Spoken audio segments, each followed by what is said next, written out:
आदित्यला मुख्यमंत्री बनवून दिल्लीला निघून जाण्याचं फडणवीसांनी आश्वासन दिलं होतं असं वक्तव्य उद्धव ठाकरेंनी केलं होतं। त्यावरून आता ठाकरेंची शिवसेना आणि भाजपामध्ये झुंजली आहे। उद्धव ठाकरे मनोरुग्ण असून पुत्रप्रेमापोटी अशी वक्तव्य फडणवीसांच्या तोंडी घालत असल्याची टीका बावनकुळेंनी केली आहे। तर उद्धव ठाकरेंनी केलेलं वक्तव्य 100% सत्य असल्याचा दावा संजय राऊतांनी केला आहे। उद्धव ठाकरे मनोरुग्णासारखे वागतायत, मानसिक स्थिती ढासळण्यासारखे वागतायत। मला वाटतं त्यांना लवकरच एखाद्या हॉस्पिटलमध्ये नेण्याची गरज आहे। परिवाराने त्याची दखल घेतली पाहिजे। या मानसिकतेत ते का आले, इतके त्या ठिकाणी बेजार का झाले? मोदीजींची सुनामी आली आहे महाराष्ट्रात।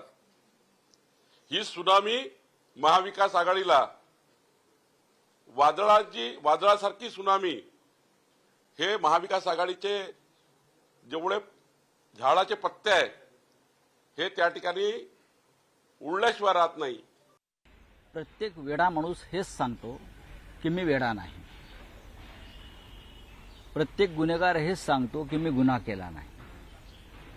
ही मानवी स्वभाव आहे आणि त्या मानवी स्वभावापासून देवेंद्र फडणवीसजी सुद्धा वेगळे नाही।